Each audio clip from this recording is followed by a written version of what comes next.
que essa é uma situação que eu tento deixar bem em ordem para vocês. De repente vocês não podem assistir a aula, a gravação. Assim que a gente termina a nossa aula, eu já tento colocar disponível no Ava para vocês, né, para vocês não perderem nada. Então, meu nome, Ceziro Aparecido da Cunha Júnior, mais conhecido como Ceziro. Então, acredito que vocês não devam ter escutado muito esse nome por aí, né? Um nome um pouquinho É diferente, professor? É bem diferente. Na verdade, eu só achei dois até hoje, eu e o meu pai. Então, somos diferentes, né? Mas tem uma vantagem. Depois que vocês gravam, é um nome que nunca mais vão esquecer na vida, né? Vai chegar alguém e vai falar, tem uma vez eu estudei com tal professor Ceziro, vocês vão lembrar, também, né? Pô, lembrei daquele cara. Chato pra caramba. Verdade. Vai ser um nome que vocês vão gravar fácil. E minha formação? Até porque eu trabalho, a Alessandra me colocou na disciplina Planejamento Tributário com vocês. Eu tenho uma relação um pouquinho próxima dessa área, vamos falar assim. Eu sou técnico em contabilidade. Por incrível que pareça, eu não queria ser contador na vida, tá, gente? Eu queria ter feito engenharia mecânica. Tudo a ver uma coisa com a outra, né?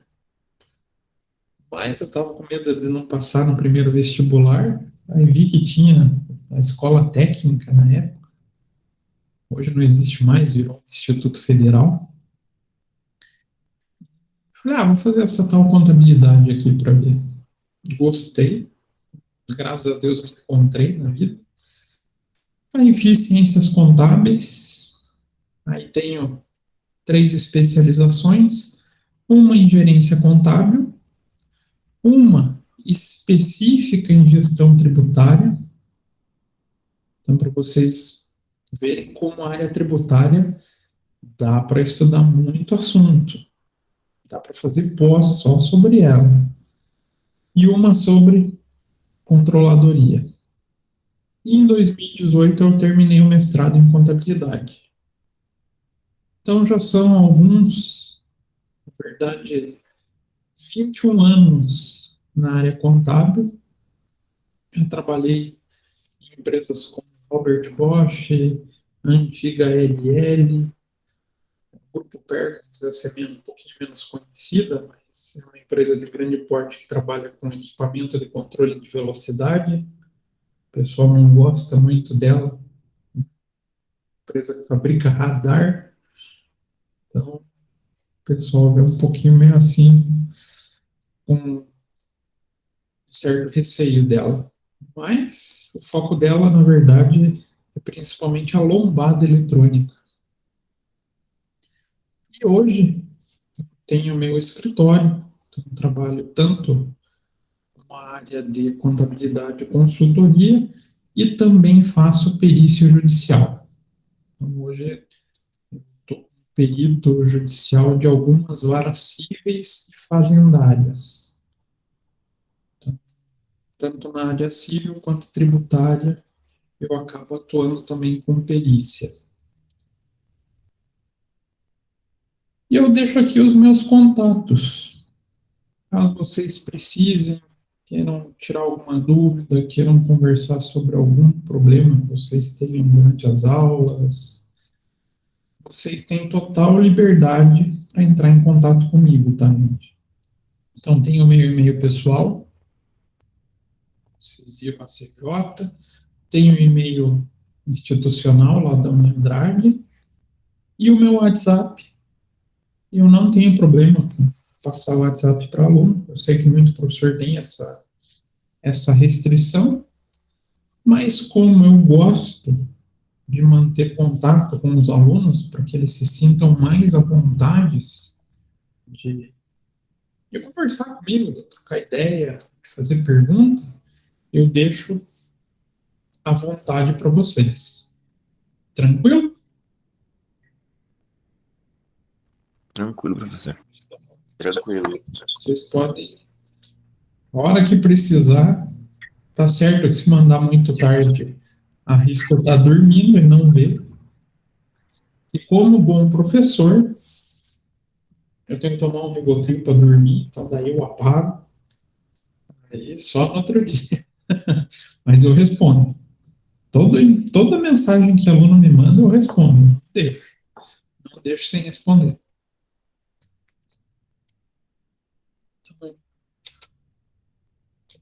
E agora vamos trocar de material. Vamos falar um pouquinho sobre o nosso plano de aula, a nossa disciplina. Planejamento tributário. Claro, a gente não vai conseguir ver todo o universo do planejamento tributário. Vocês viram ali até na minha formação.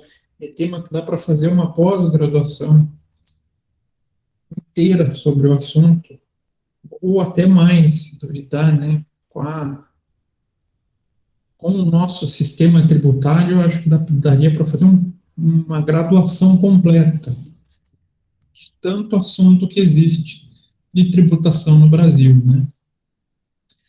Então, a gente vai tentar passar os principais detalhes sobre os tributos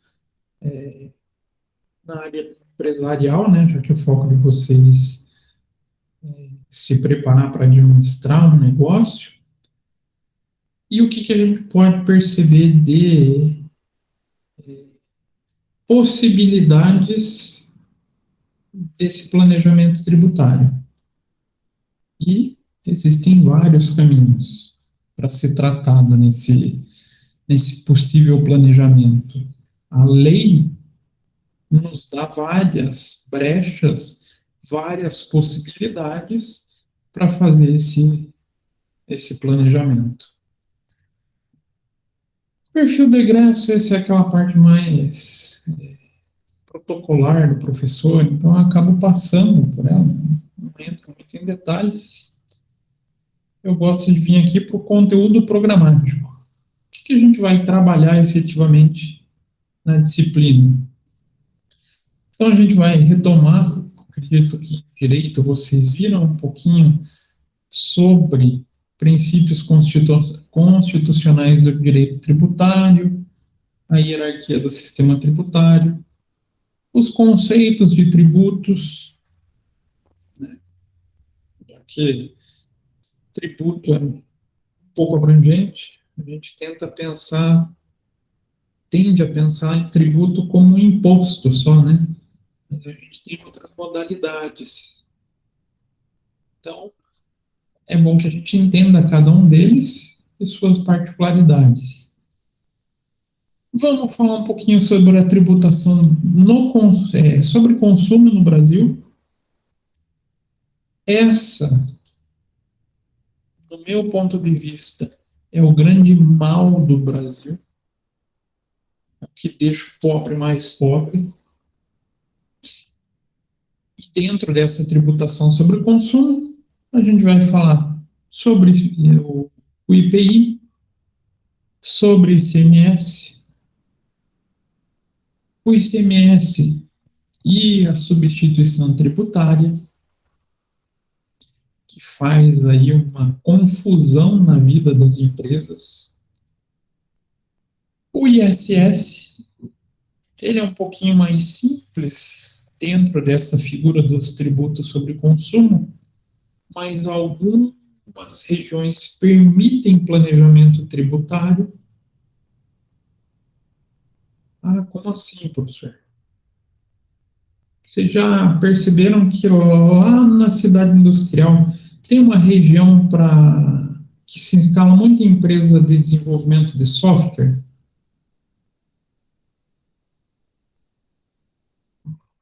Quem já chegou a perceber essa região ali? Na verdade, leva o nome, parte de software. Eu sei que na SIC tem muita empresa, professor, mas essa daí não lembro não. Se vocês pesquisarem lá, vai ter uma regiãozinha chamada parque de software. E por que existe esse parque de software? A prefeitura criou uma modalidade ou uma forma de concentrar essas empresas em uma região carente de desenvolvimento econômico, oferecendo uma tributação mais baixa. Então, também é uma forma de se planejar. Até onde eu vou montar minha empresa, eu posso planejar a redução tributária. A gente vai falar sobre PIS/COFINS, e esse é um dos que tem bastante pano para manga. Tem um tema dentro do PIS e COFINS que está em discussão, que tem uma possibilidade até de recuperação de crédito para as empresas, mas está no campo do risco, que é a figura da exclusão do ICMS na base de cálculo do PIS e COFINS. Tem um pouco, não é tão nebuloso porque saiu uma decisão do Supremo Tribunal Federal, mas existem alguns riscos onde os administradores e gestores têm que decidir se, não, eu vou arriscar e vou excluir, ou não vou arriscar, vou esperar mudar a legislação. Então, aqui envolve a escolha do risco também. Então, a gente tem essa primeira parte do tributo sobre consumo. A gente vai falar um pouquinho dos tributos com função regulatória. Então, são tributos que não têm o caráter específico de recolhimento para o Estado, mas que têm a função de controle econômico. Eita, como assim, professor? Eles ajudam a equilibrar o mercado de acordo com a demanda econômica. Dá um exemplo, professor. Imposto de importação e imposto de exportação. Eles não têm funcionalidade nenhuma em relação à arrecadação, à formação de caixa para o governo, mas sim no controle do desenvolvimento econômico do Brasil. De repente tem um determinado produto que está sofrendo, a indústria interna está sofrendo com a inserção de produtos importados. O governo pode simplesmente trabalhar o aumento do tributo sobre importação, tentando minimizar esse volume de importação. Então, a gente tem tributos com funções também chamadas de extrafiscais ou parafiscais, tem alguns nomes para isso.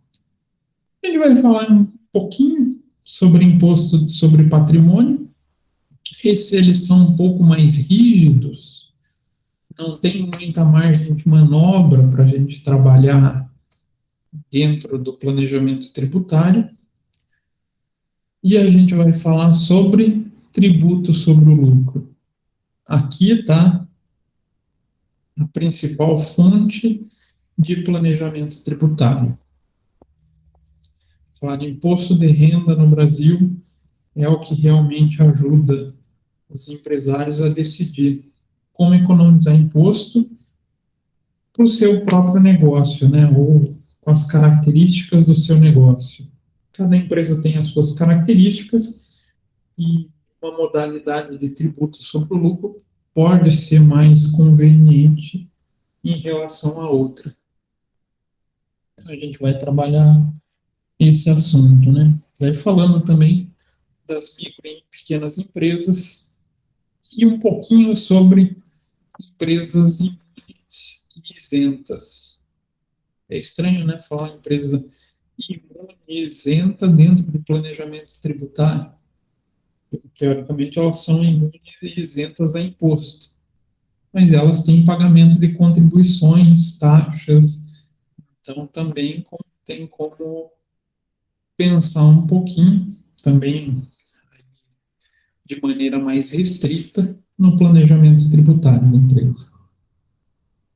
E o O último tópico que a gente vai falar um pouquinho do imposto de renda pessoa física.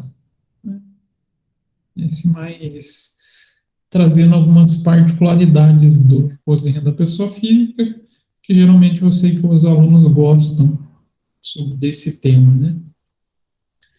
Então a gente tem bastante conteúdo para trabalhar durante essas aulas.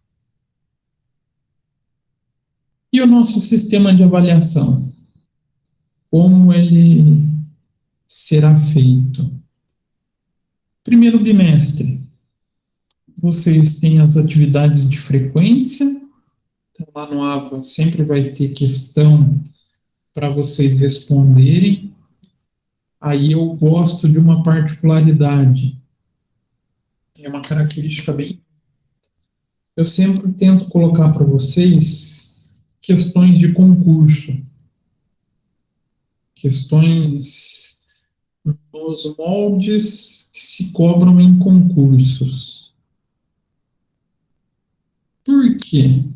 Bom, uma que é mais rápido, não vai dar uma carga de trabalho para vocês durante a semana e não vai acumular tanto trabalho, né? Eu sei que vocês nesse período de aula remota têm uma carga de trabalho um pouco maior, né? Então eu deixo questões mais curtas, mas nesse formato de concurso. Por que eu gosto de fazer isso?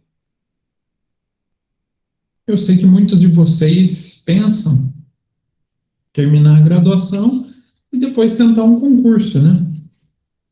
Certo ou errado? Certo? Porque, querendo ou não, tudo na vida tem seus prós e contras. Tentar o seu empreendimento tem todo o risco envolvido, toda a luta até você conseguir atingir um patamar de sucesso. Aí você vai ser uma pessoa com um bom salário, aí não é salário, né? Mas uma boa renda. Mas tem gente que prefere a segurança. E o brasileiro, ele gosta muito de segurança. Então, a área do concurso público, ela traz muito essa característica, né? Você vai ter uma vida ali estável, mas uma segurança maior. Pelo menos até mexer em qualquer tipo de reforma administrativa. O que o futuro nos aguarda. Então, essas atividades de frequência terão peso 30 na nossa avaliação. A avaliação bimestral. Então, a prova do bimestre vai ter valor 30 pontos. E trabalhos que a gente for desenvolvendo durante o semestre, ou durante o bimestre, no caso, terão um peso 40. Então, isso foi definido por convenção entre todos os professores da área de negócios, mas eu fui um que defendia peso maior para trabalho. Por quê? Eu acho que vocês têm a possibilidade de se desenvolver muito mais executando trabalhos, fazendo atividades em casa, do que uma prova. Então, eu sou uma pessoa crítica à avaliação. Eu acho que tem muita gente boa, bons alunos, que chegam em prova e não vão bem, que ficam nervosos, tem o tal do branco, né? Então, eu prezo muito por avaliação em atividades e trabalhos. Em geral, a gente consegue fazer uns 4 trabalhos um pouco mais elaborados, né? Durante o bimestre. Aí as atividades de frequência. Para o segundo bimestre ficarão 20 pontos. A prova do segundo bimestre, 30 pontos. E, infelizmente, deliberaram 20 pontos para o segundo bimestre. de trabalhos e atividades. E daí o complemento da nota, né, vem da prova integradora e do projeto integrador. Essa será a composição da nossa nota durante o semestre. Tranquilo? Muita coisa, pouca coisa? Não, tranquilo, professor. Consegui entender bem. Aqui na área do conteúdo, eu sei que parece bastante coisa, né? Não, aí deu um pouco de medo, mas... Não, mas vocês vão ver que tributo não é uma coisa tão tenebrosa, desde que a gente tome cuidado. Esse é o risco do planejamento, né? E da condução da gestão tributária em si. A gente tem que ser muito cauteloso. Então, até para a gente fazer os exercícios, a gente tem que ter atenção, cautela, para evitar cometer alguns erros, né? E geralmente os erros que acontecem em aula, às vezes é o que a gente encontra no dia a dia. A gente vai dar uma consultoria, vai verificar o que a empresa e os contadores e os administradores estão fazendo, e a gente acaba encontrando os mesmos erros, incrível que pareça. E também, nesse meio, durante essas aulas, a gente vai usar um sistema de contabilidade para vocês terem noção de como é que é o fluxo de informação dentro da área fiscal até a apuração desses impostos. A ideia surgiu pensando da seguinte maneira: eu consigo enxergar o resultado de algo, né, consigo ter uma melhor visão do resultado quando eu entendo como o processo está funcionando. Então a gente vai tentar dar essa visão para vocês. Como é que ocorre a informação quando chega na empresa e onde acaba saindo o resultado dessa geração dos impostos? Espero que ajude vocês nessa visão sistêmica da área tributária. Mas não é nada assustador, tá? E hoje a gente vai começar falando um pouquinho sobre a introdução do planejamento tributário. O que é esse dito planejamento tributário? Então, já apresentamos o nosso plano de ensino. E eu começo trazendo uma frase do Financial Times, falando do nosso querido sistema tributário brasileiro. Olha como ele é bem visto pelo mundo. Sistema tributário brasileiro cada vez mais se parece com as populares telenovelas do país. Por ser enrolado, cômico e incrivelmente difícil de seguir. Olha a visão que o mundo tem do nosso sistema tributário. Bacana, né? Coisa que só o brasileiro consegue. Só na vida do brasileiro tem. Realmente eu tive essa sensação na prática. Por quê? Quando eu trabalhava na Robert Bosch, eu era coordenador da parte de tributos diretos. E tributos diretos, dentro da concepção da Bosch, envolvia imposto de renda, PIS e COFINS. Então, toda vez que eu ia recolher uma guia de PIS e COFINS, eu tinha que ir para o meu gestor. Meu gerente era alemão, ele veio da Alemanha para gerir a nossa área. Para vocês terem noção do conhecimento. Ele tinha um mestrado em tributação internacional. Eu levava uma média de 3 horas explicando para ele como é que eu cheguei no valor daquela guia. de tanta particularidade que vai tendo. Claro, uma empresa daquele porte tem os mais diversos tipos de operações que tornam a apuração mais complexa. Isso realmente. Né?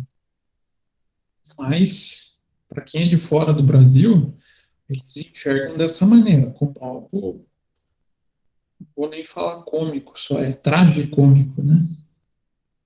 Por isso a gente demanda tanto de uma reforma tributária e que, pelo jeito, não vai sair tão cedo.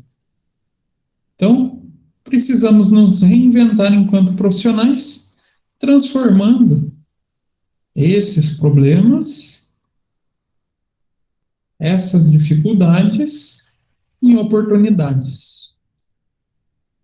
E assim que segue a vida da, da área de planejamento tributário. Vendo nessa dificuldade ou nesse emaranhado de leis, oportunidades de economia ou de gestão eficiente dos tributos dentro da corporação, da empresa. Então, claro, para você conseguir chegar nesse ambiente de planejamento tributário, demanda alguns fatores, né? Educação, a gente tem que estudar, não tem como. Humildade, nossa, precisa ter humildade, professor. Precisa, gente. Toda vez que a gente lida com fisco, quanto mais humildade nós tivermos, melhor é. Mas por quê? A gente consegue um parceiro, muitas vezes, se a gente consegue manter uma boa relação com o pessoal de fiscalização. E muitas vezes nessa parceria, nessa vontade de conhecer também o lado deles, a gente aumenta o nosso conhecimento. É comum vocês verem tributarista sendo amigo de fiscal. Não que isso esteja buscando favorecimentos, mas sim a troca de ideias. A autenticidade. Então a gente tem que ter os nossos próprios pensamentos, vontade de criar as nossas próprias teses, tese no sentido do direito, né, que eles levam a uma ideia para implantar como uma tese. A autenticidade, né, a sociabilidade, então, ter essa facilidade de contato com as demais pessoas, com as demais profissionais, tanto dentro da empresa quanto fora da empresa. Então, dentro da empresa, a gente tem que atuar como parceiro de todos os outros gestores, porque a gente consegue informações que podem beneficiar o planejamento tributário, muitas vezes com o gerente de produção. E a gente não, às vezes, deixa passar desapercebido. E também solidariedade. Se a gente, como profissional do planejamento tributário, não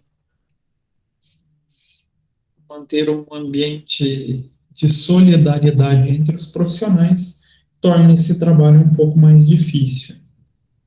E em termos de atitude, né, a gente precisa ter motivação para conseguir chegar nesse conhecimento, tem que buscar a realização,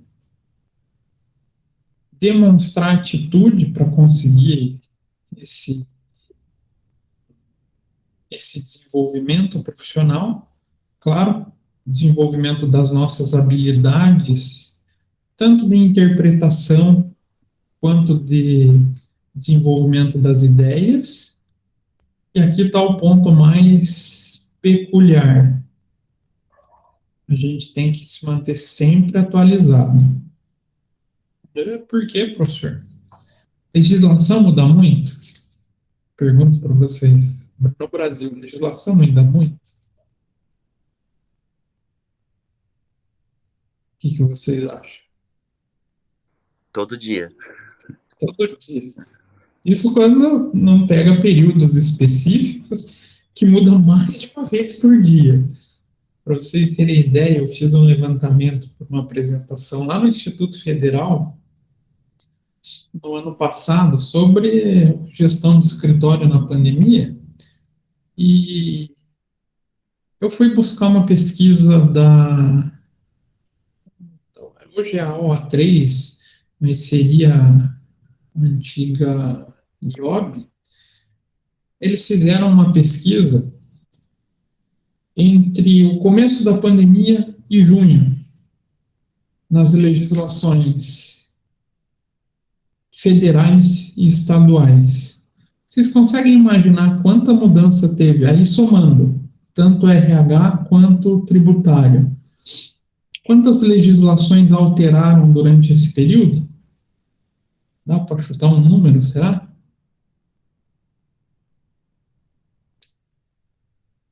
Até difícil de arriscar, né? Foram, em média, 10 mil alterações de legislação. É muita coisa, né? Coisa assim, monstruosa. Aí também nos municípios, né? Também envolve os municípios nessa situação. É muita coisa que tem que acompanhar. E mesmo fora da pandemia, todo o tempo está mudando. E isso vai levar a gente a conhecimento e que é a base para desenvolver o planejamento tributário. Então, o que é o planejamento tributário? Como ele surgiu? De maneira bem simplista. É uma área que inicialmente era explorada pelos advogados. Então, quem pensava em planejamento tributário no Brasil, principalmente ali até a década de 90, 80, começo dos anos 90, era uma exclusividade dos advogados. E pensando sempre em planejamento tributário contencioso, aquele que vai parar na justiça. A discussão judicial sobre um determinado tributo.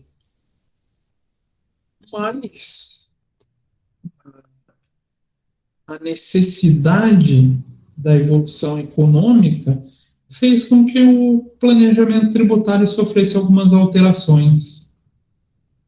Então, nos últimos 10 anos, na verdade, desde 90, 95, meados dos anos 90, o contador, a administração começou a se envolver mais nessa parte. E ele vem ocupando um espaço de planejamento tributário dentro da empresa. Então, ele continua trabalhando em parceria.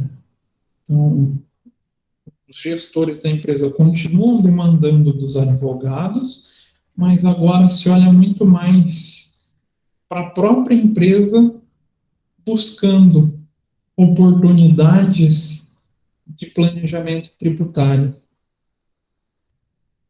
Então, eu tento buscar particularidades do meu negócio que sejam possíveis ou economizar o tributo, que é o melhor do cenário, ou pelo menos postergar o pagamento do tributo, que também já é uma vantagem, né?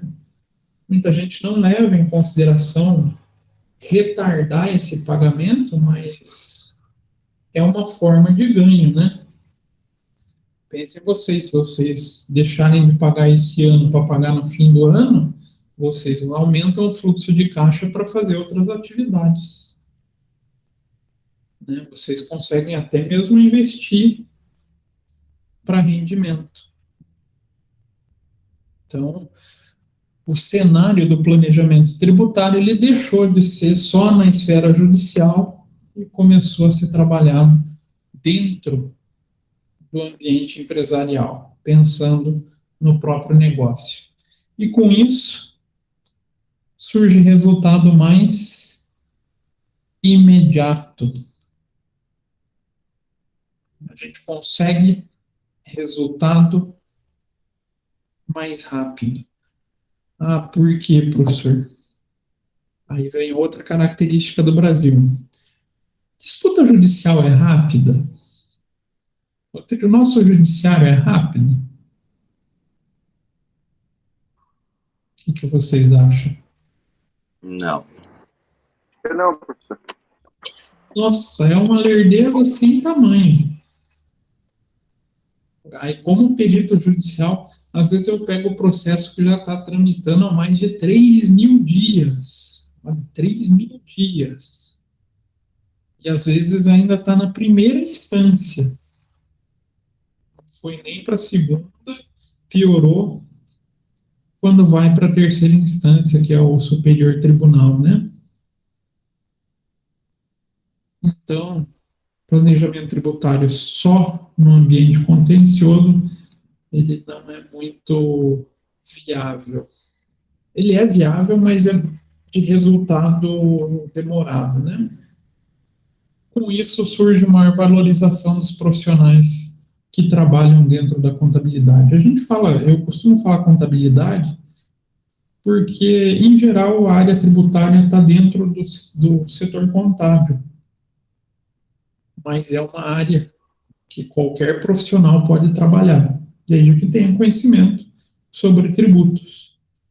Ah, então não precisa ser contador para trabalhar na área fiscal das empresas? Não. Pode ser administrador, pode ser economista. A única coisa é que precisa entender do imposto. Bom exemplo disso, quando eu estava coordenando a equipe de tributos diretos lá na Bosch, a minha colega que trabalhava coordenando a equipe de tributos indiretos, que tinha uma equipe até muito maior que a minha, ela é formada em administração.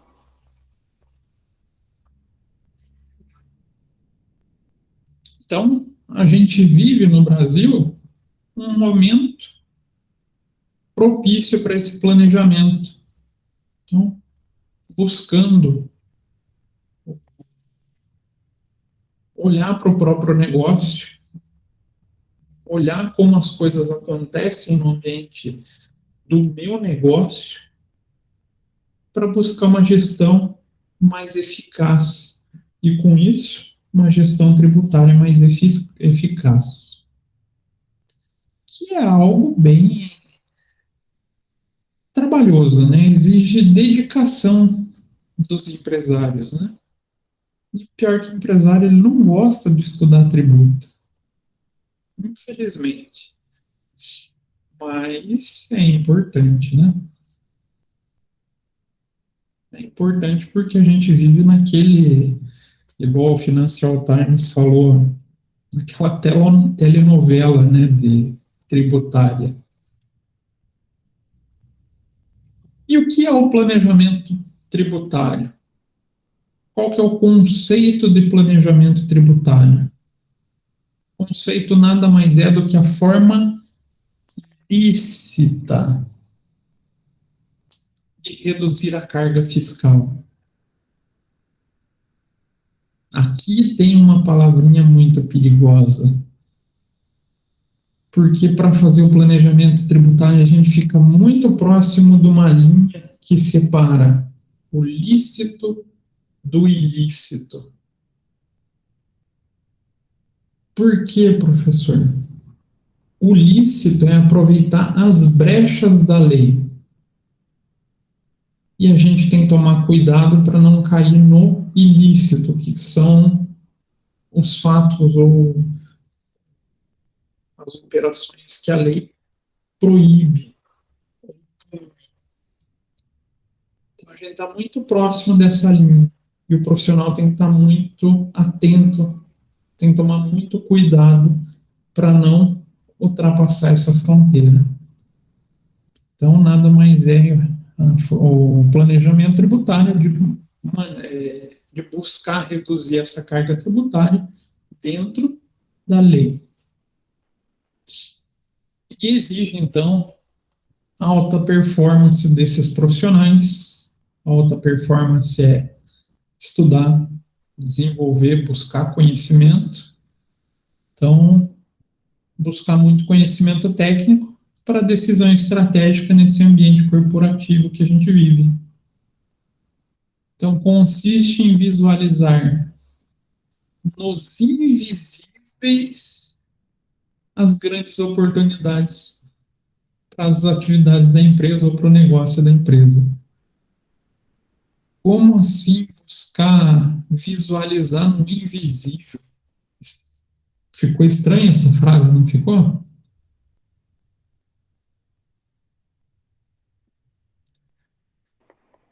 Buscar o invisível seria buscar o outro lado, professor?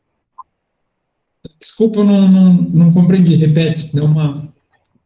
Buscar o invisível seria se deparar com o outro lado lá, o lícito do ilícito lá. Isso. E como é a brecha da lei, ninguém aponta para a gente a brecha da lei. Está aqui, ó. Aqui existe uma lacuna para ser aproveitado. Então, essas lacunas, elas não são visíveis. A gente que tem que encontrar elas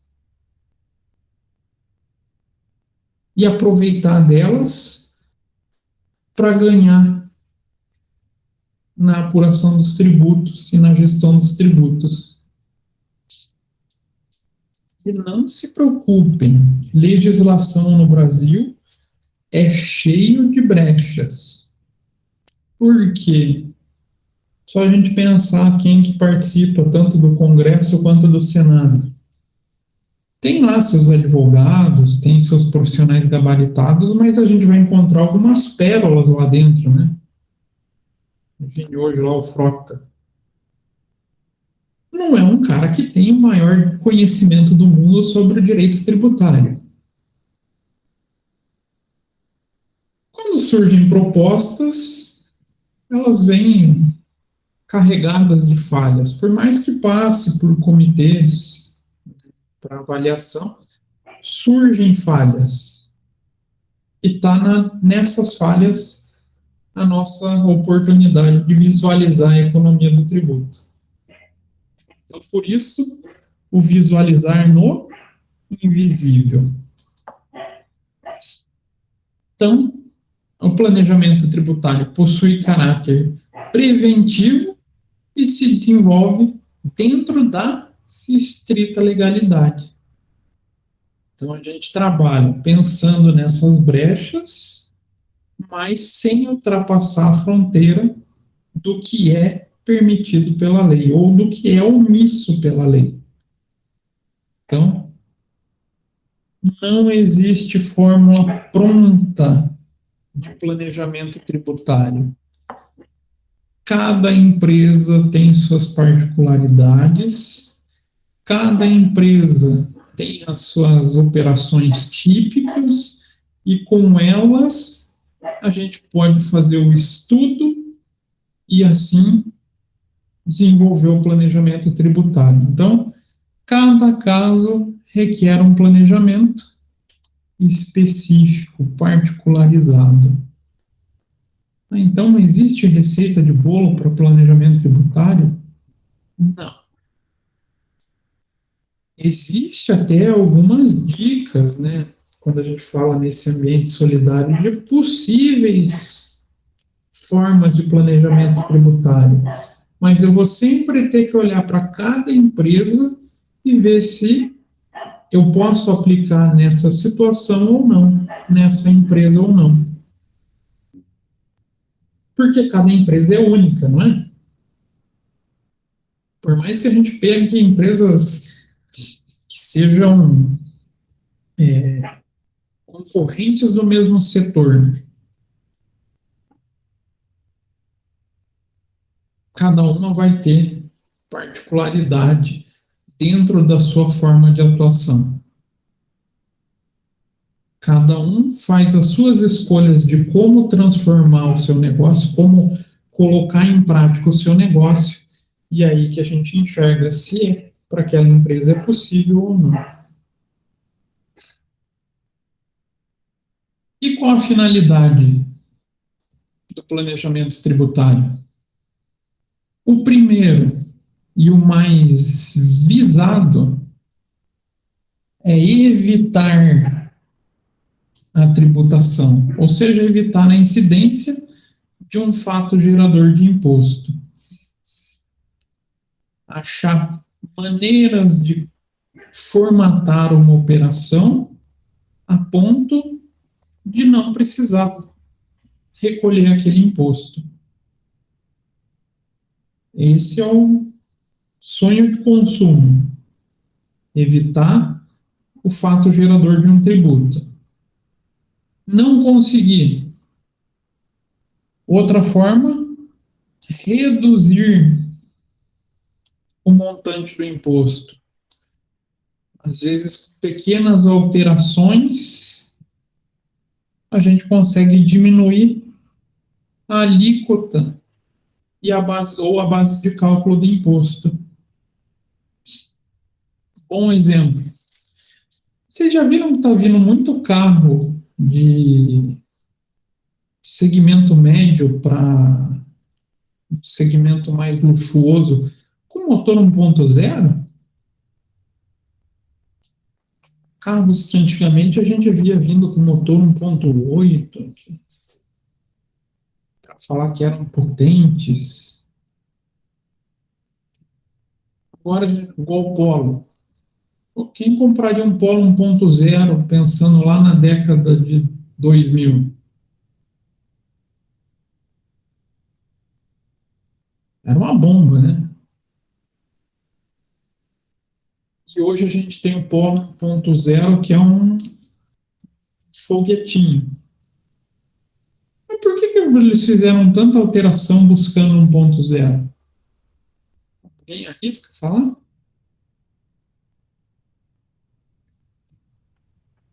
Redução do consumo menor de combustível? Esse é um dos fatores, mas não é a preocupação aqui no Brasil. Esse downsize de motor ele aconteceu principalmente na Europa para emissão de gases, né? Redução de consumo de combustível e emissão de poluentes. Mas aqui no Brasil se aproveitou essa brecha para reduzir imposto. Então a tendência no Brasil nunca é chegar a essas novidades que tem na Europa, né? Ou demora anos para chegar. Mas essas motorizações vieram rápido, né? Elas não demoraram tanto para migrar da Europa para o Brasil. Por quê? Por que as montadoras buscaram isso? O motor 1.0 tem uma alíquota menor de IPI.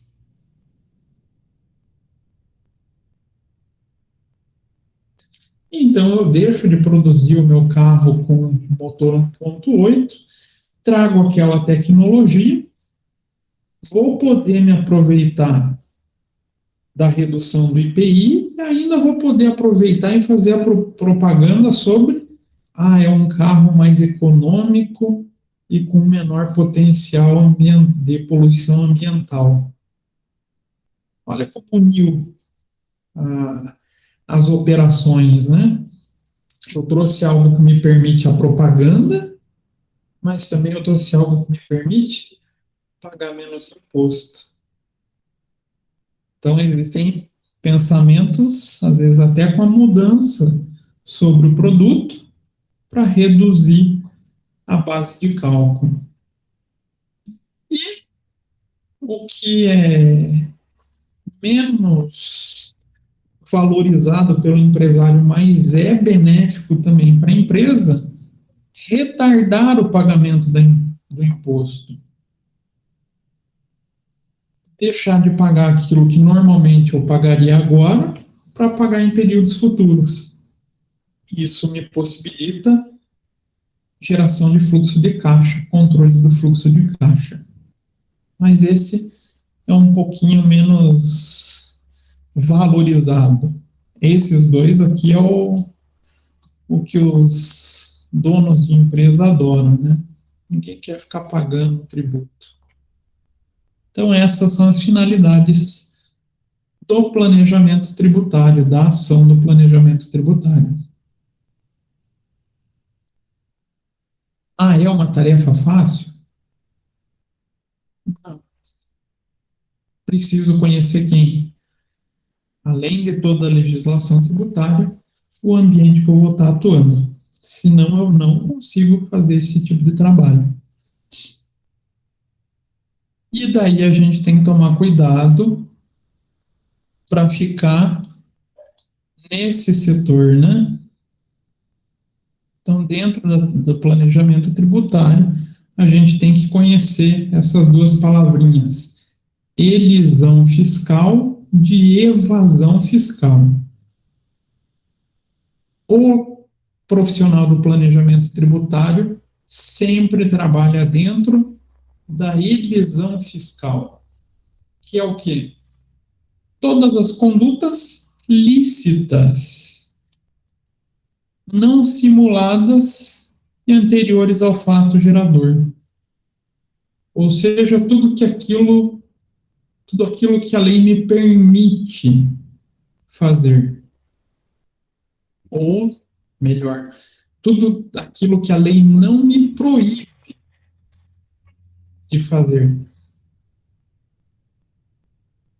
E evitar sempre entrar no âmbito da evasão fiscal, que daí sim são as condutas ilícitas ou posteriores ao fato de geração, ou incluindo simulações operacionais, fraude e a própria sonegação tributária. Então, a gente tem que tomar muito cuidado, a gente tem que ir na linha do limite do que a lei me proíbe.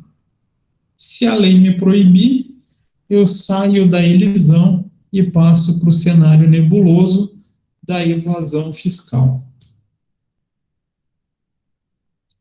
Tranquilo esses dois conceitinhos, elisão e evasão fiscal? Tranquilo, professor. Esse evasão é o que a gente tem que ter medo. Mas tem aquele ditado também, né, que para as empresas sobreviverem no Brasil, elas têm que dar um jeitinho. Mas o jeitinho pode estar aqui na elisão. Na elisão. Porque tem muita coisa que a lei não fala que não pode. Mas é que nem você falou, a legislação ela muda todo dia, né? Todo dia. Imagine para acompanhar isso também, quase que impossível.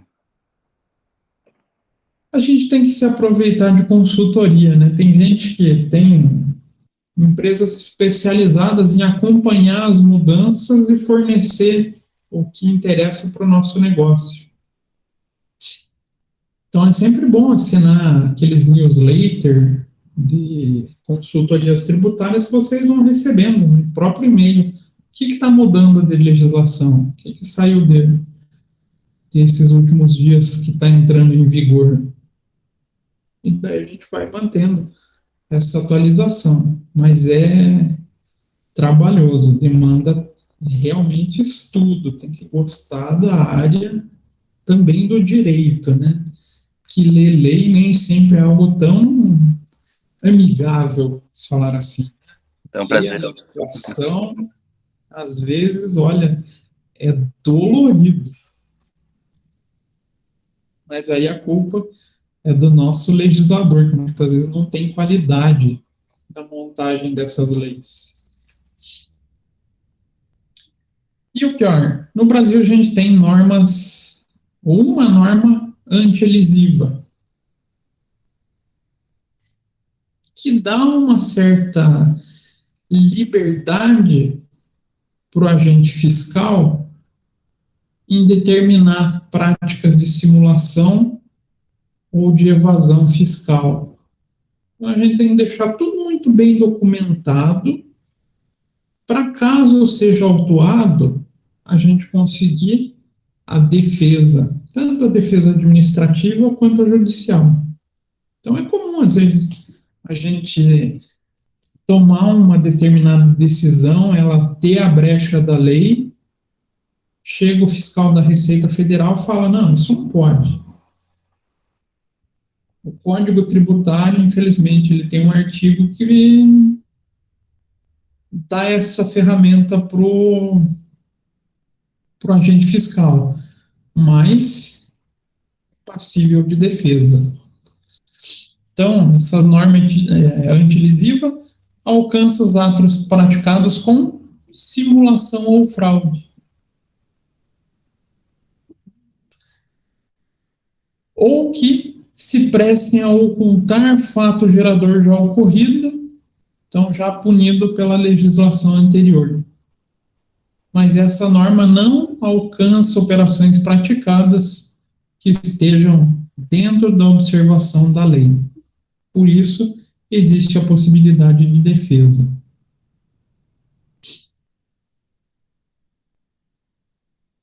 E o que não caracteriza, o que não é planejamento tributário? O que é esses fatos que um agente fiscal pode determinar como irregular? Primeira coisa que a gente tem que destacar: crime contra a ordem tributária. Lá está, a legislação fala em fraudar fiscalização, omitir informações para fiscalização ou prestar declaração falsa, falsificar ou alterar nota fiscal e deixar de recolher tributo no prazo por, má fé, quando existe a intenção do não recolhimento. E aqui a gente realmente está falando em crime. Então eu vou fazer uma meia nota. Já ouviram essa expressão? Expressão de gente mais velha. Já ouviram a expressão de meia nota? Eu não, professor. O que é meia nota? Antigamente o pessoal costumava falar: eu vou te vender tais produtos. Esses produtos a gente vai colocar pela metade do preço na nota fiscal. Para pagar menos imposto, daí eu consigo te vender um pouco mais barato. Ou colocar só alguns produtos. Isso é a chamada meia nota. Então, aqui a gente está fazendo o quê? Uma omissão de informação ou uma prestação de falsa declaração. Uma coisa que vem deixando de acontecer devido à nota fiscal eletrônica é falsificação ou alteração de nota fiscal. Mas ainda ocorre, mas de maneira bem menor agora. Mas exemplo de falsificação de nota. Isso era mais quando existia o bloquinho de nota fiscal. A pessoa vai lá e faz uma rasurinha, tirando determinado valor, mudando uma determinada data para poder mandar de novo a mercadoria, mandar 2 vezes a mercadoria com uma nota fiscal só. Então existem várias, o Luiz falou, jeitinhos que empresário dão, que podem acabar caindo aqui no crime contra a ordem tributária. E é crime realmente? Sim. Previsão penal é de 2 a 4 anos mais multa.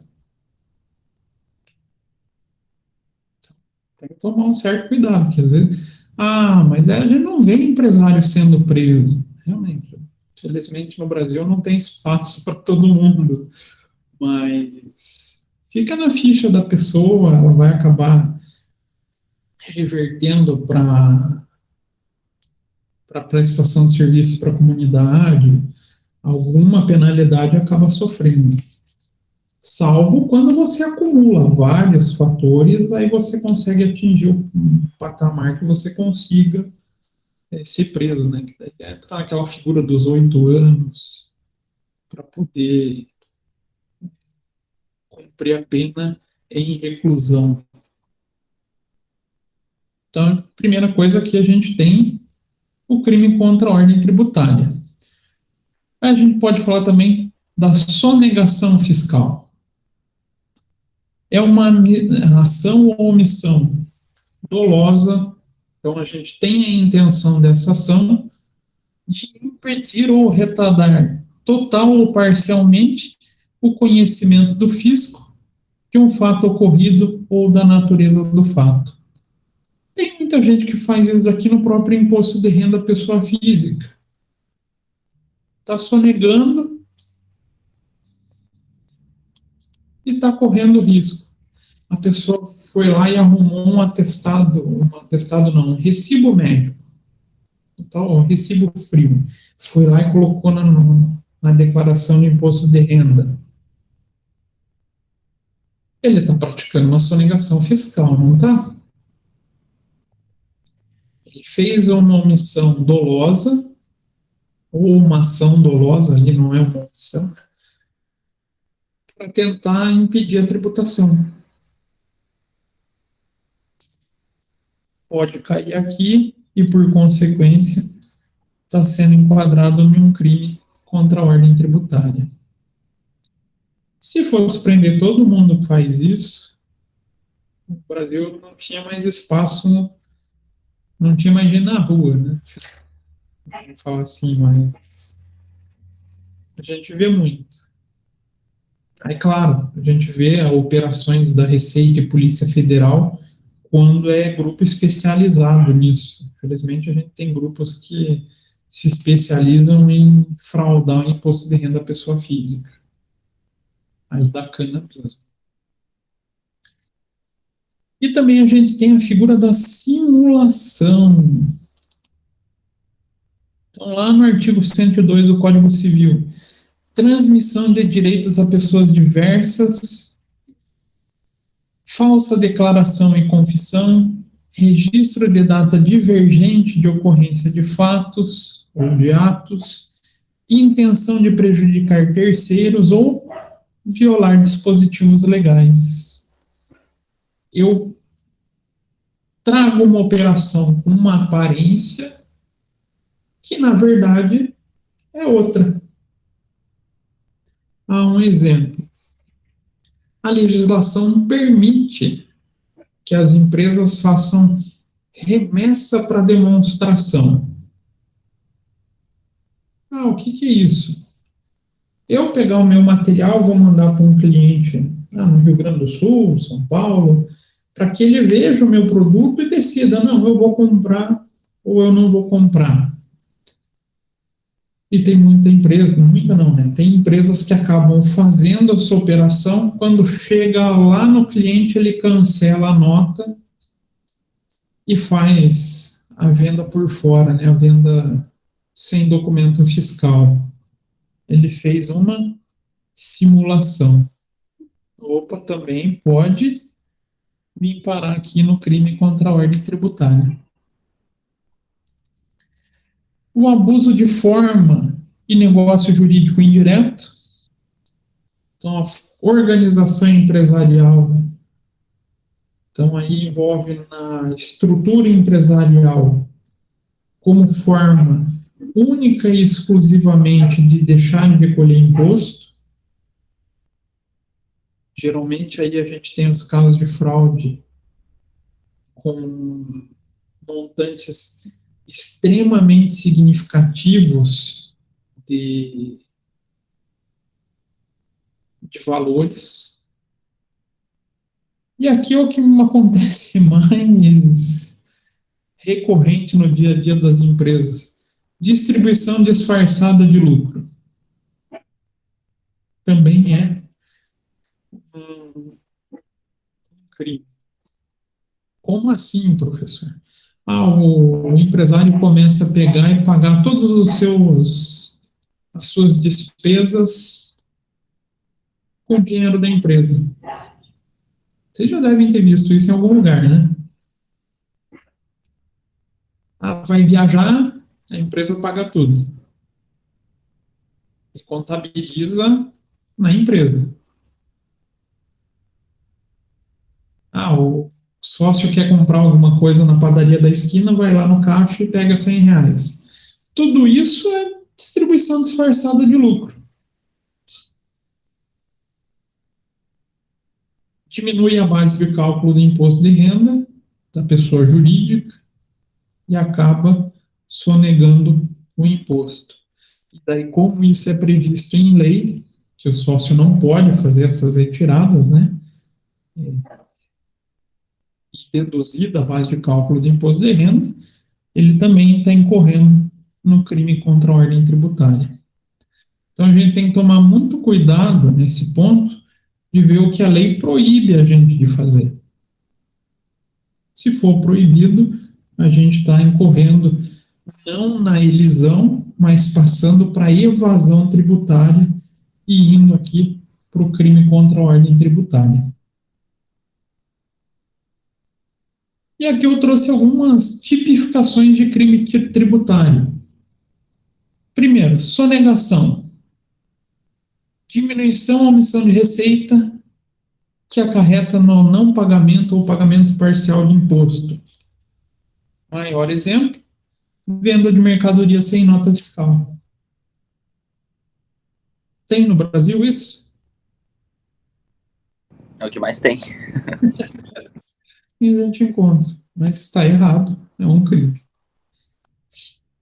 Até isso é curioso. Por que vocês acham que governos estaduais surgiram com programas igual Nota Paraná? Vocês acham que é para fiscalizar vocês? Para fiscalizar as empresas. Isso. Muita gente, povo mais com menos conhecimento nessa área, acredita que o fisco quer saber o que eu estou comprando. Não, não tem interesse nisso. Ele quer que você trabalhe para o fisco. Por quê? Você sabendo que vai ser remunerado pela sua compra, mesmo que seja um pouquinho, qual que é a tendência que você tem? Não é ir lá e pedir a nota fiscal? Com certeza. Você vai estar ajudando a combater a sonegação. Então, para o governo é vantajoso remunerar a sociedade, porque ele aumenta a arrecadação dele. Outro crime, a fraude. Alterar documentação para diminuir ou omitir pagamento.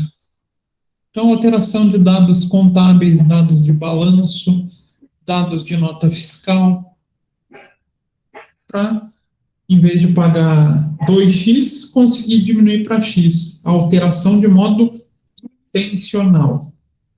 Aqui a gente está fraudando o documento para reduzir a tributação.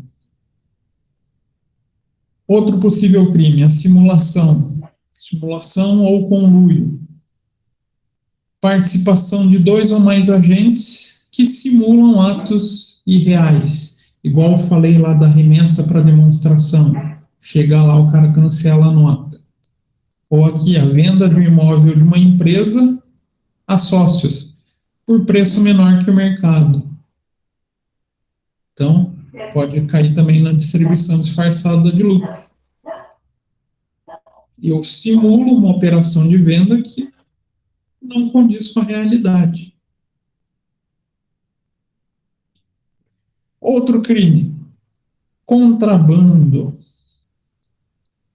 A gente acha que trazer mercadoria sem pagar imposto lá do Paraguai é contrabando? Não, não é. Por quê? Contrabando caracteriza pela importação ilícita, sem autorização legal. Exemplo, importar cocaína, éter, acetona, arma, importar cigarro. Aqui a gente está caindo no contrabando. Ah, professor, então o que é quando eu, em vez de comprar $500, eu vou lá no Paraguai? É 500 ou 300? 300, né? Em vez de comprar 300, eu trago $1.000 em mercadoria lá do Paraguai e deixo de pagar o imposto. A gente está caindo no descaminho, que é uma importação de mercadoria que eu tenho possibilidade real de importar, mas eu deixo de recolher o tributo incidente. Então, entrada no país de mercadoria não declarada, ou com valor superior ao limite permitido por lei. Então, muita gente acha que foi pego, me pegaram contrabandeando a mercadoria lá do Paraguai. Não, vocês estavam só no descaminho. Compraram mais do que podia e não pagaram imposto. Isso também já acontece muito, né?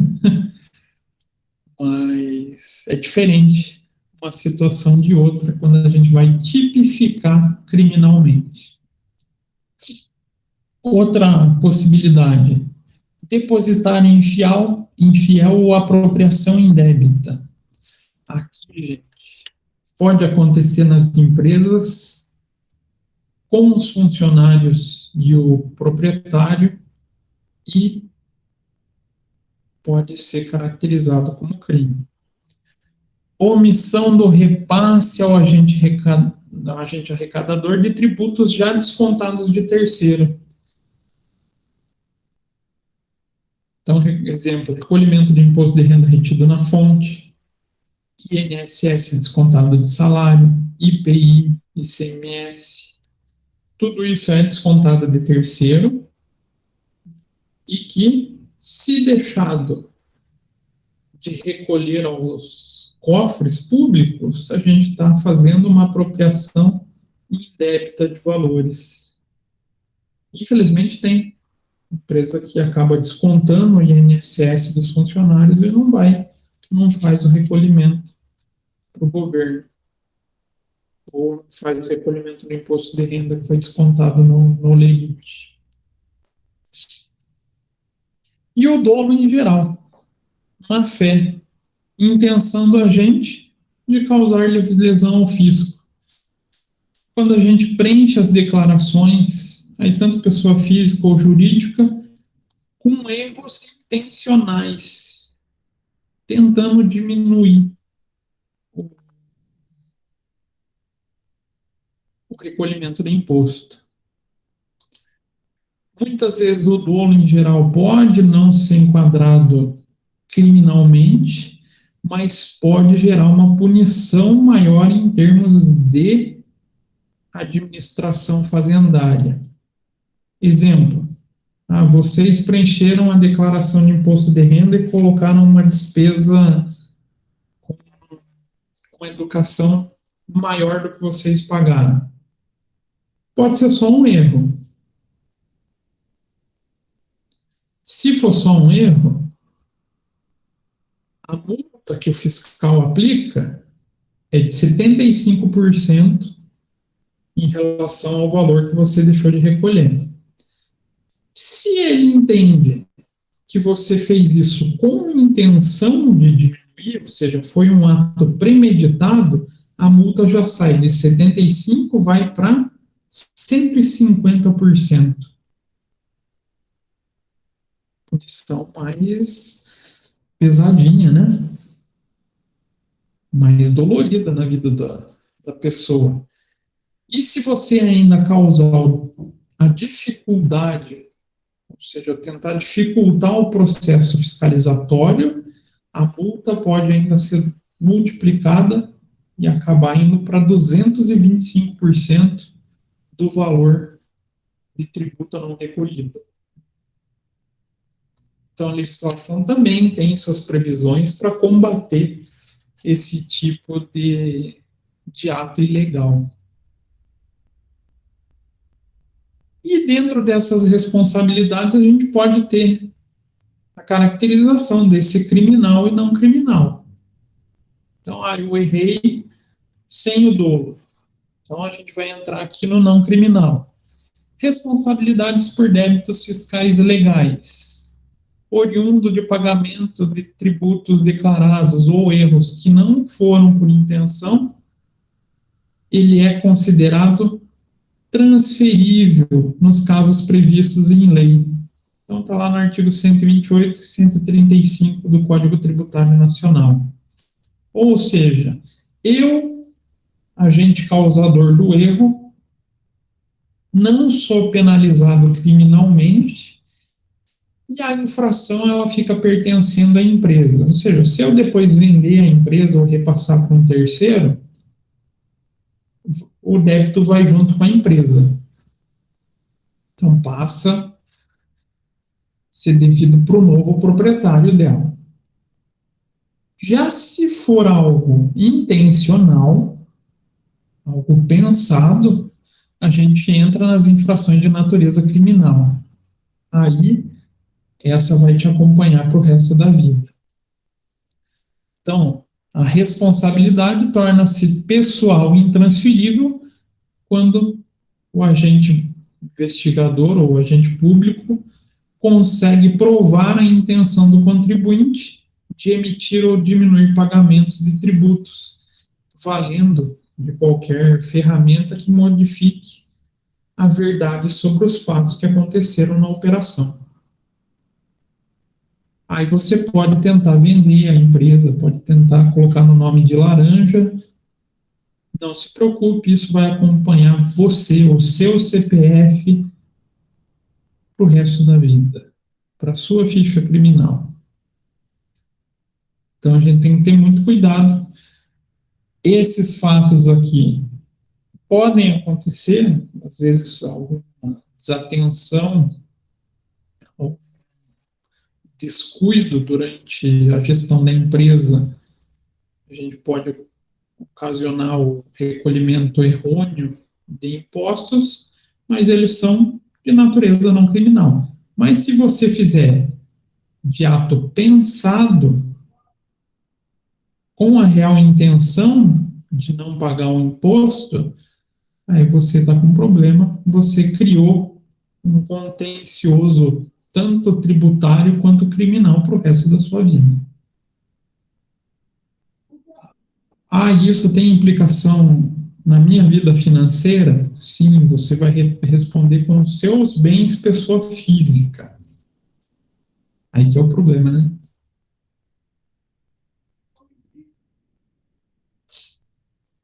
E as principais preocupações que a gente tem dentro do planejamento tributário? Então, impactos no fluxo de caixa.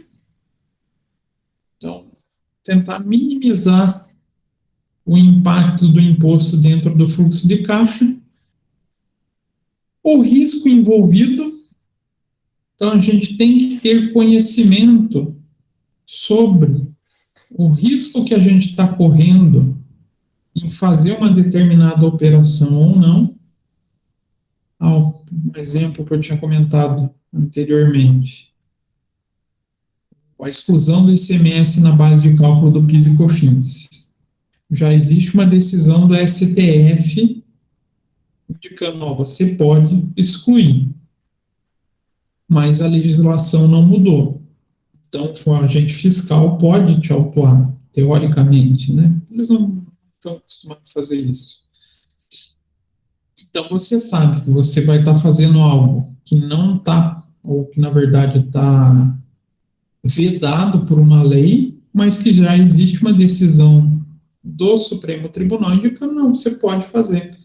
Então, você tem consciência que o risco assumido em tirar esse ICMS da base de cálculo do PIS e COFINS é pequeno. Você não vai trazer prejuízos à empresa. A decisão compartilhada. Então, quando você toma a determinada atitude de praticar uma economia tributária, planejamento, colocar em prática um planejamento tributário, é importante que todos os entes administrativos, toda a esfera administrativa da empresa tenha conhecimento do que está sendo feito. E, claro, de preferência que passe pela auditoria externa. Aqui, principalmente, quando a gente fala de entidades de capital aberto, para evitar que saiam possíveis notas ou possíveis pontos no relatório de auditoria. E quando a gente pensa nesse risco envolvido, a gente está falando na responsabilidade dos administradores com o que não é o planejamento tributário. A ciência de não estar recaindo sobre infrações e principalmente infrações de natureza criminal. Se é uma infração de natureza criminal, se vocês forem os administradores, a indicação é que vocês jamais aceitem, né? Senão, não adianta vocês alegarem que desconheciam ou que a empresa não é de vocês, o administrador responde solidariamente, não é isso?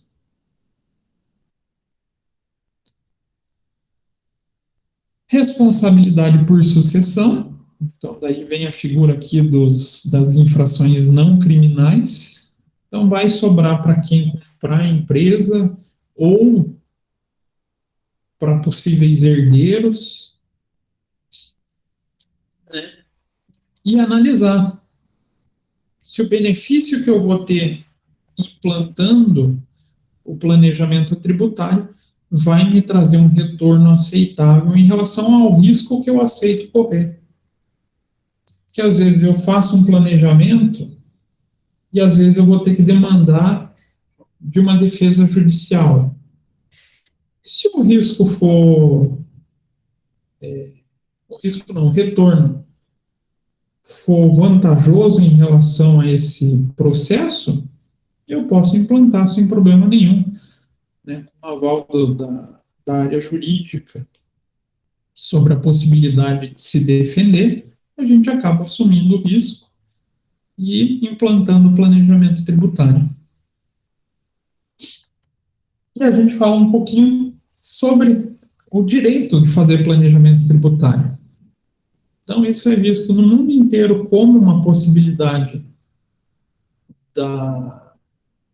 dos administradores e das pessoas garantirem a possibilidade de organizar os seus negócios de tal modo que os impostos incidentes, em conformidade com as respectivas leis, sejam menor do que seriam outras oportunidades para serem aproveitadas em relação à tributação.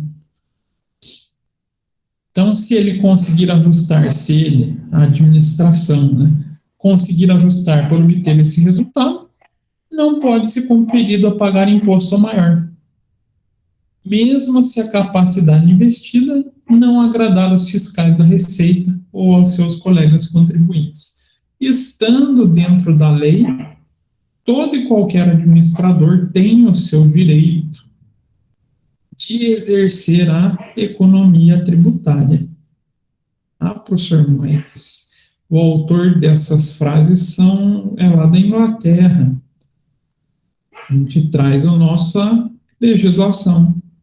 Então, lá a Lei 6.404, que rege as companhias de sociedade aberta, falam sobre o cuidado que o administrador tem que ter com as empresas.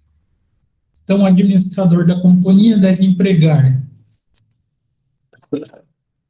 no exercício de suas funções, o cuidado e a diligência que todo homem ativo e probo costuma entregar na administração dos seus próprios negócios. E o administrador deve exercer as atribuições que a lei e o estatuto lhe confere para lograr os fins e os interesses da companhia, satisfeitas as exigências do bem público e da função social. O que esses dois artigos querem dizer em relação à atuação do administrador? O que vocês acham? Vocês, administradores, ou qualquer administrador eleito ou colocado em direção de companhia, tem que zelar pela empresa como se fosse algo seu. E agir aproveitando todos os limites que a lei lhe impõe para satisfazer o interesse da companhia, para lograr o interesse da companhia. E qual que é o maior interesse da companhia? De uma empresa? Não é lucro, não é dinheiro. Sim, é ganhar dinheiro. Ela pode pôr lá na missão, visão, valores, um monte de frases de efeito, um monte de propostas que são diferentes do que é ter lucro. Mas por mais que ela tenha missão, valores, visões diferentes, por trás de todo esse ambiente está a lucratividade, né? A empresa não existe senão com a fim de obter lucro, salvo as entidades sem fins lucrativos. Mas toda e qualquer empresa, por mais que mudem os seus valores, a missão e visão, o resultado que todo administrador quer, todo investidor quer, é lucro. Então, é função do administrador exercer a sua função respeitando esses limites legais, mas visando maximizar a lucratividade da empresa. E dentro dela entra a figura da gestão tributária. Então, quem sabe mais, quem busca mais conhecimento, paga menos imposto. É essa a realidade dos tributos no Brasil. Quem tem mais conhecimento sobre o funcionamento do sistema tributário, paga menos imposto. Por que a gente está num período tão importante para o planejamento tributário e a revisão fiscal?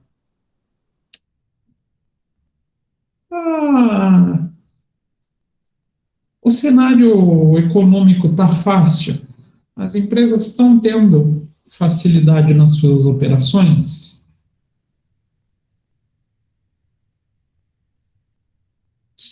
Está um cenário meio nebuloso para as operações empresariais. Isso dá para falar até no mundo inteiro, né? Mas no Brasil, a gente está num cenário bem complexo. Então, a gente está tendo que sair, buscar, o que eu posso dizer, economias em todas as pontas do negócio. Redução de custo, maximização de resultado, maximização do processo operacional e também a simplificação, a economia de tributo. Então, hoje, para o ambiente empresarial, o planejamento tributário está se tornando mais importante por se tornar mais uma forma da empresa conseguir melhorar o seu desempenho. Desempenho que hoje está difícil de conseguir, né, devido ao cenário econômico que a gente vive hoje. Como que a gente pode ver como que o planejamento tributário pode executar esse auxílio que a gente vai ver no decorrer da matéria. Mas aí eu trouxe um sitezinho, até para que vocês possam, caso tenham curiosidade depois, pesquisar. Opa. Quero só meu cursor.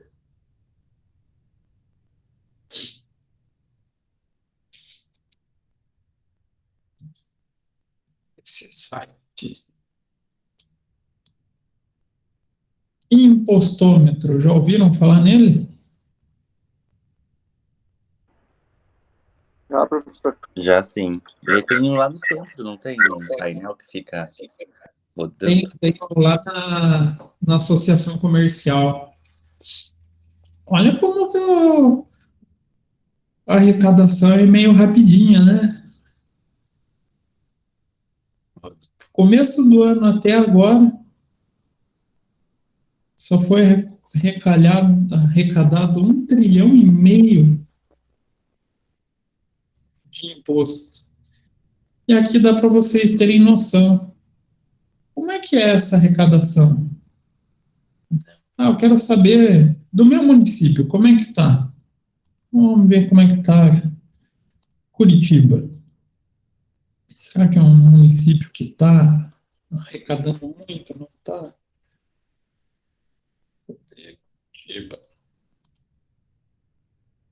Ó, já arrecadou R$ 1 bilhão, quase 2. Dá para ter um panorama de como é a arrecadação dos estados, como é a arrecadação por tipo de tributo. Então eu quero saber lá, todo mundo vem falando sobre mudar PIS e COFINS, simplificar.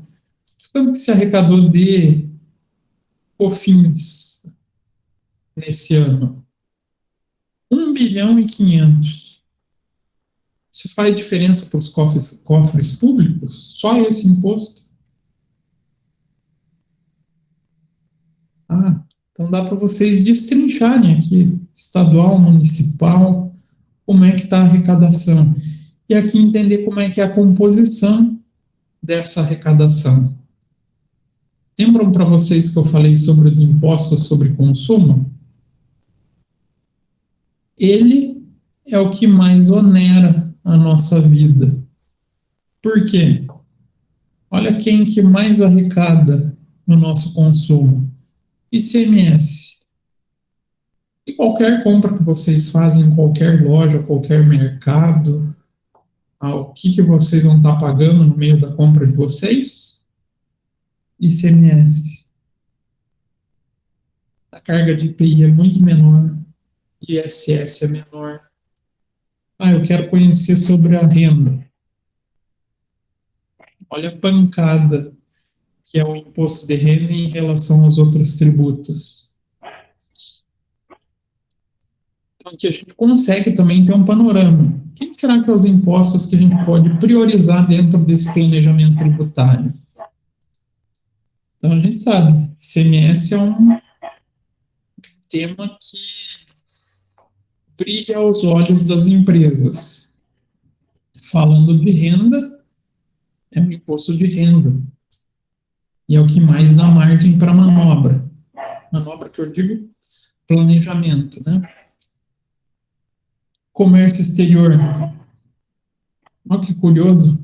Não tem nada de imposto de importação e 100% do imposto de importação. Por que a gente não põe imposto de exportação, será? Aqui é um tributo chamado parafiscal, né? Aqueles que não têm fins arrecadatórios, mas sim de controle. Faz sentido a gente tributar algo que a gente quer vender para fora, que vai aumentar o nosso PIB, vai aumentar a nossa balança comercial? Não. Então, por isso, o governo não faz tributação sobre exportação. Já sobre os importados, ele precisa controlar? Ele quer manter um controle para prevenção ou proteção das empresas constituídas aqui no Brasil? Então, ele tributa. Então, aqui, no site do Impostômetro, tem como vocês, vamos falar assim, olharem e verem mais variadas formas de atuação do recolhimento dos tributos. E tem a data aqui, cadê? Esse daqui.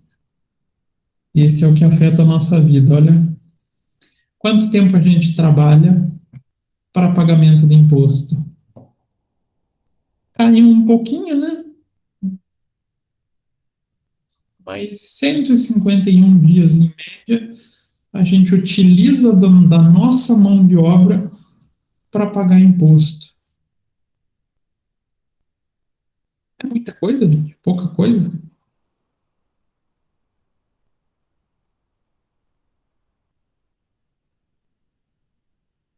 151 dias. Lembrando que o ano tem 365. Mata quase um terço do nosso ano, né?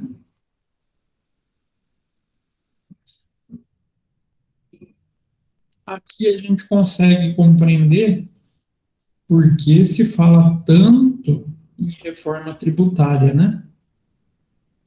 O nosso país, ele tem um sistema tributário muito alto.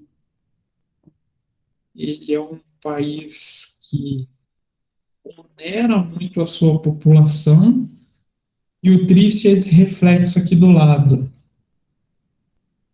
Índice de retorno e bem-estar social. Pagar um imposto não seria problema, se a gente tivesse retorno para nós, contribuintes. Então, por exemplo, aqui a gente tem a Suíça, que tem mais imposto que o Brasil. Lá o cidadão paga mais imposto que a gente, mas ele tem mais serviços para ele. Nosso problema é que a gente está lá embaixo nessa situação, né? A gente recolhe muito e oferece pouco para a sociedade. Então, mais um motivo para falar em reforma tributária. E era isso que eu tinha para trabalhar com vocês nesse primeiro dia, trazer esse panorama do planejamento tributário.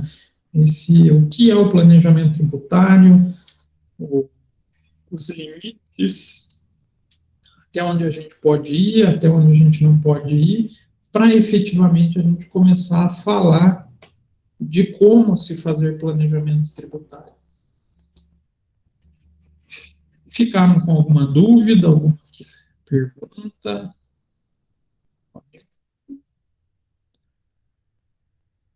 Ou já dormiram? Tranquilo, professor. Tranquilo? Essa é a parte introdutória, né? Logo, logo a gente vai mais para os impostos e trazer um pouco de cálculo, e também torna um pouco mais dinâmica a aula, né? Mas não surgindo dúvidas, estão dispensados. E nos encontramos quarta-feira que vem, se Deus quiser, né? E nosso horário continuou 8h15, então, conforme a gente combinou. Beleza? Beleza, professor. Vontade. Beleza, professor. Desejo para vocês uma boa semana, um fim de semana de trabalho, um bom fim de semana, e a gente se encontra quarta-feira que vem. Tchau, professor. Até, professor. Abraço. Obrigado. Tchau, tchau para vocês.